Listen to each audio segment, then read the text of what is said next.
Wouldn't it be amazing to see places like this every single day? To travel the world and see and experience these amazing things. For the ones who do, that's amazing. But for most of us, we only get the weekends to adventure. So what do? You call your good friends and say, hey, let's go get lost somewhere, anywhere, and let's have an amazing weekend adventure.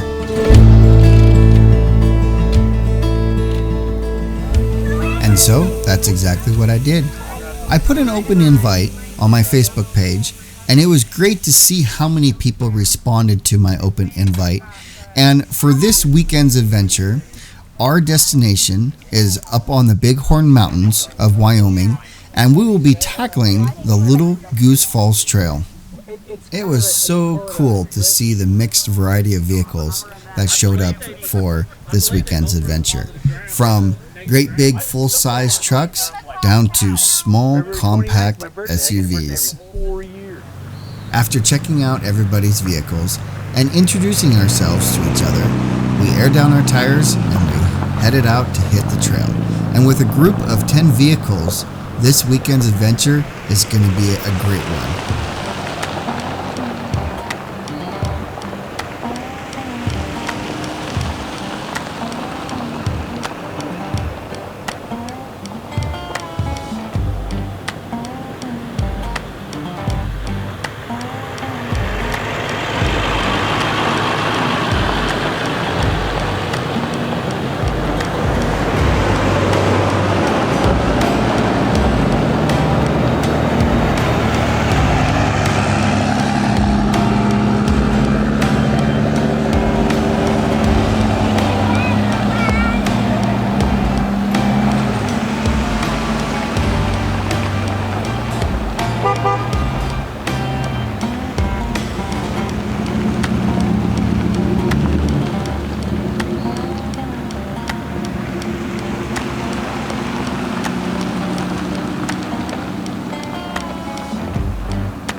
When you get to the top of the hill, there is a tree that is kind of angled over, so kind of hug your passenger side if you can.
You can totally edit this part.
We've been on the trail for several hours now, and the group was starting to feel hungry, so we found a nice place to pull over and have lunch for the day.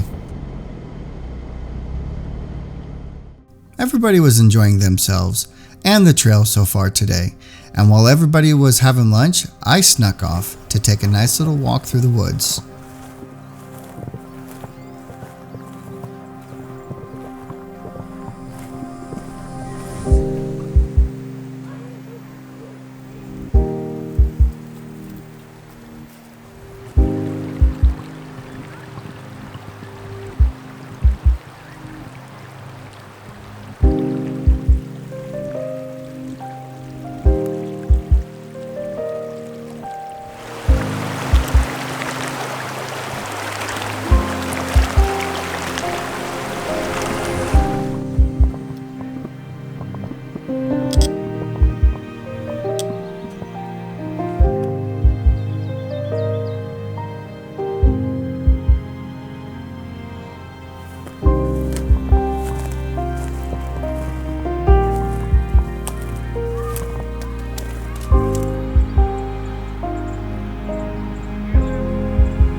Well, after having a nice walk through the woods, it was time to head out and continue down the trail.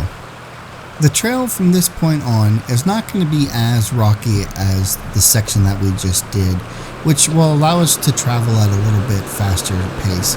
And also, the trees are not as tight, and we will be going into more open plain areas, which will provide some amazing views.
While we were all eating lunch, I mentioned to the group that there is a side track that we could take that would take us up to an old abandoned mine, and the trail would be a little bit more challenging, and it would also provide another water crossing. And the group was excited to hear it, so we are going to take this side track and check out an old abandoned mine.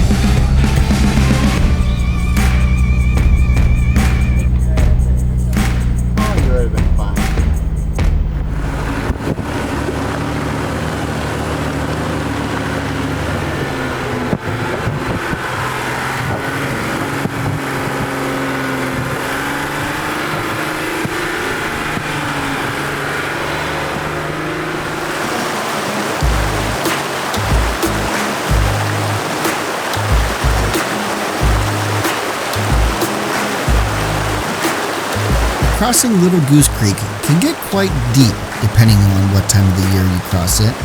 This is the month of July when we came up here, and as you can see, it came up halfway of my 35-inch tires.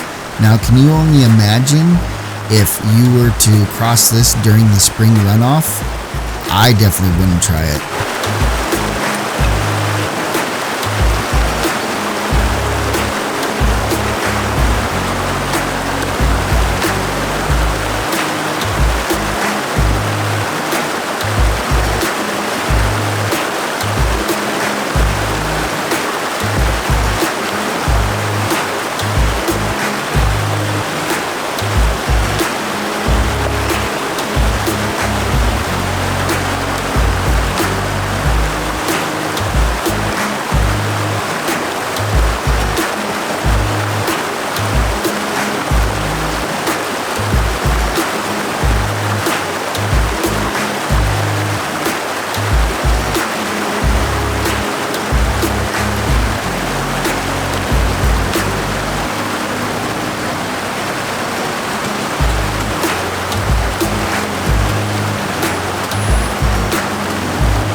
Once you cross the creek, the trail from this point on gets a lot rougher, a lot rockier, a lot twistier, and me personally, a lot more fun. Brock?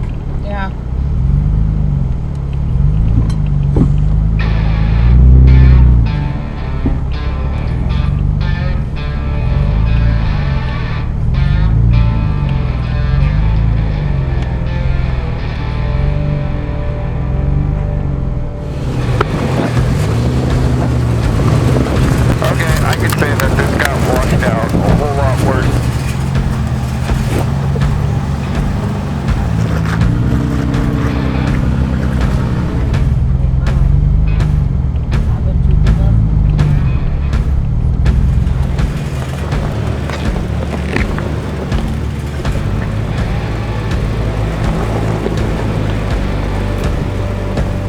As you make your way up to the mine, you'll pass this old sheep herder's wagon.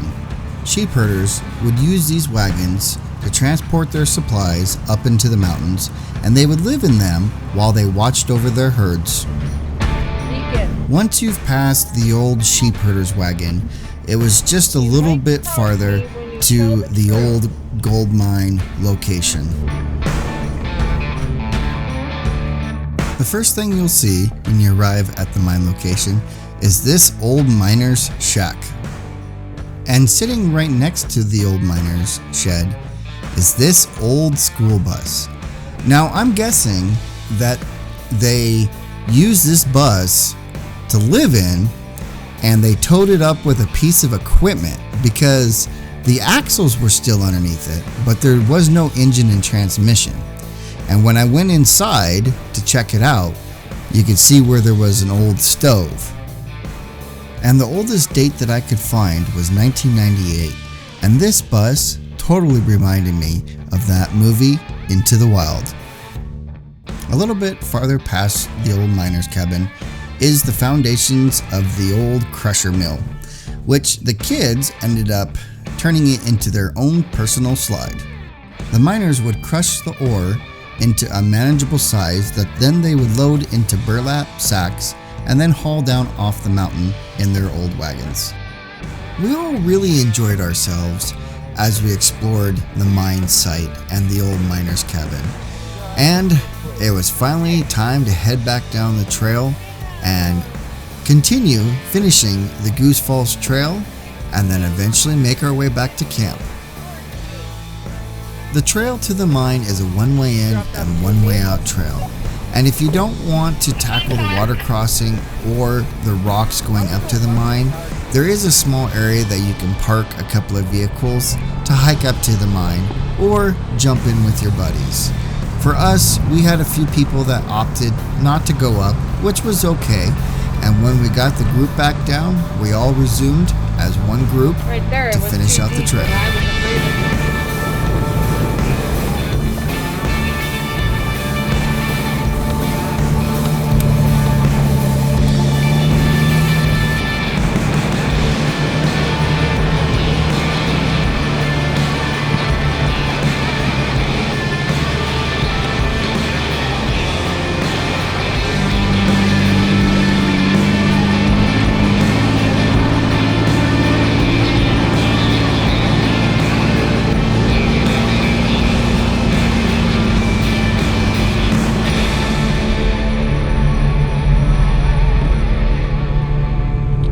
We've got ourselves another nice little creek crossing here.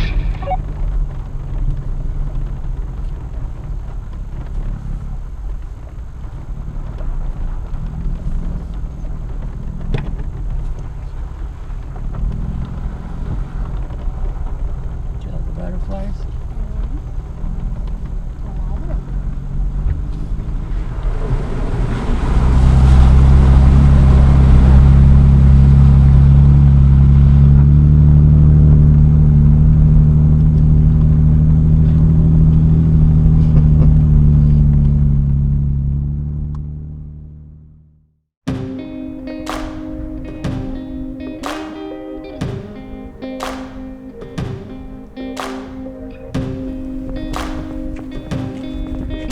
Well, our trail finally came to an end at the Red Grade Road, Some of the members of our group needed to head back home, and the rest of the group will be following us on Red Grade Road back to camp by Park Reservoir.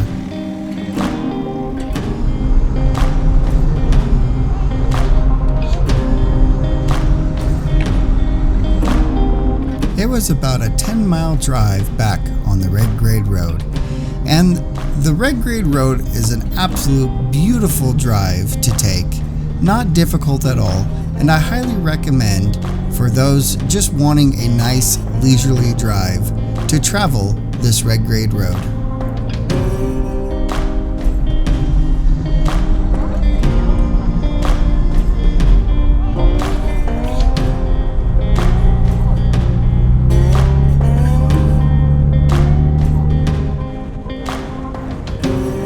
Even if you can't get out and have these month-long overland trips, hey, that's okay, because these weekend adventures are just as important, because we are out there, we are adventuring, we are overlanding, and that is what we need.